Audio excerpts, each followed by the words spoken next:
So usap-usapan nga ngayon yung patungkol kay Rax D. Sebek na bagamat na matagal ng panahon na nawala siya sa picture pero muli siya magbabalik sa dulong part na ng One Piece natin at may gagampan ng role itong si Rax D. Sebek. Pero ang tanong ay paano kaya mangyayari yan at ano yung sinasabing role na gagampanan neto ni Sebek sa dulong part ng One Piece natin. So yan ang pag-uusapan nga natin ngayon. So kaya ayan, ay huwag na natin patagalin pa, simulan na natin yan. At ito konting review lang patungkol kay Sebek dahil ito si Sebek, siya nga yung tinagurian na isa sa pinakamalakas na karakter sa mundo ng One Piece natin. At ang kaisa-isang karakter na kung saan nagawang sumugod sa may Marijoa at makapunta sa pinakakailalimang part nito. At dito nga yung banda sa may Flower Garden mismo ni Imu. At eto nga si Sebek, yung kaisa-isang karakter nga lang yung nagawang hamunin etong si Imu Sama. So now ay fast forward tayo, punta tayo ngayon dito sa may God Valley. Dahil dito nga nakita natin na itong si Garp at saka si Roger, kinalaban nila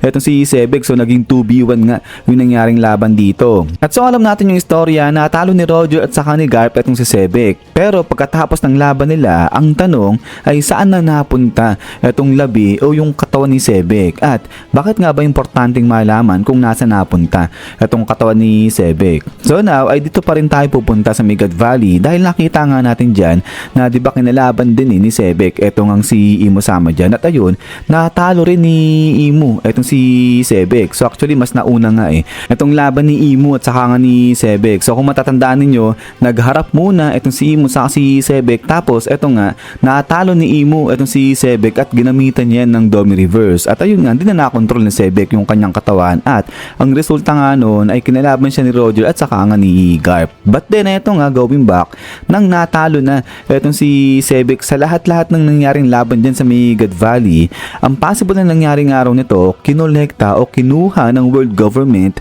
etong katawan ni Sebek. At ngayon ay pinagsasaspetsahan na itong katawan ni Sebek ay nandito mismo yan sa kwarto kung saan tinatago ni Imu etong straw hat din ni Joy Boy. So possible na katulad dito sa straw hat na to ay parang pinipreserve ni Imu etong labi o yung katawan ni Sebek pagkatapos na nangyaring laban dun sa may God Valley incident. So ang tanong, bakit naman gagawin niya ni Imu Sama? Bakit kailangan niya pa na i-preserve etong katawan ni Sebek? Eh di ba nga ayaw na ayaw niya dito kay Sebek kasi mortal na kalaban ni Imu etong mga Davy clan na nga na to at gusto niya nga na i-wipe out yan. Pero yan nga rin yung pinakadahilan kung bakit tinatago-tago ni Imu etong katawan ni Sebek. Dahil dito sinasabi ay gustong iwasan ni Imu na muling magbalik etong si Rax D. Sebek. Pero ay dito sinasabi nga rin na yung si Imu binabantayan din etong straw hat dyan ni Joy Boy kasi ayaw niya sana na magbalik si Joy Boy kasi nga mga kalaban niya yan. Pero hindi na nga naiwasan ni Imu dahil muli nagbabalik si Joy Boy pero sa katauhan naman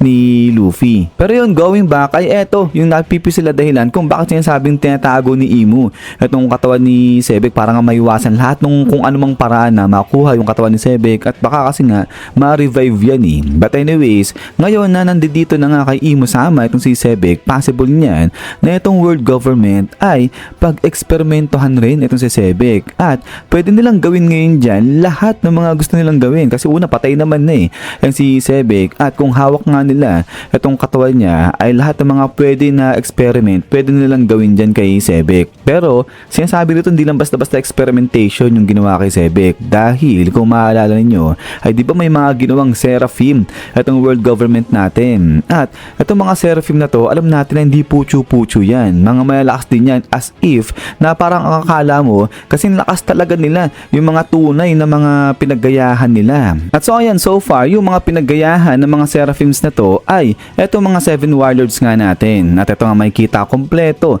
lahat ng miyembro ng 7 warlord natin, lahat yan may mga seraphim. So kaya malakas yung loob ng world government na i-abolish ng tuluyan itong 7 warlords kasi wala na nakalikha na sila o nakagawa na sila ng sarili nila na 7 warlords sa pamamagitan nga ng mga seraphim na to. So now ang interesting part nga rito dahil kung hawak-hawak nga ng world government itong katawan ni Sebek ay hindi malabo na lumikha rin sila ng isang seraphim na kagaya naman nito ni Sebek. At dito na nga pumapasok yung sinasabi na muli magbabalik itong si Sebek sa dulong part na ng One Piece natin. Pero sa pagbabalik nga nito ni Sebek ay ibang role na yung kanyang gagampanan. So hindi na siya magiging kalaban ni Imu, kung hindi siya ay magiging kaagapay na at kasama ni Imu sa pakikipaglaban hanggang dito sa grupo ng Straw Hat Pirates natin nang sa ganun ay tuluyan ng mawakasan ni Imo itong buhay nga ng bida natin. So kumbaga parang gagamitin kasangkapan lang ni Imo itong si Sebek kasi nga sobrang lakas naman talaga niyan. At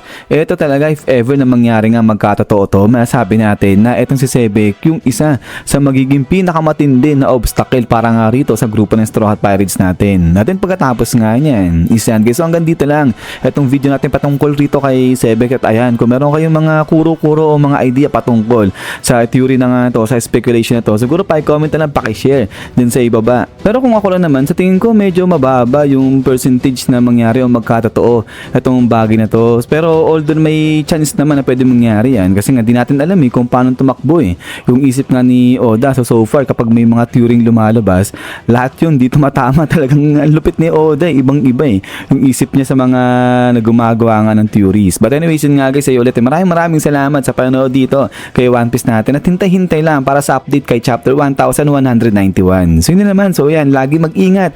God bless niyo lahat at kita-kits tayo ulit.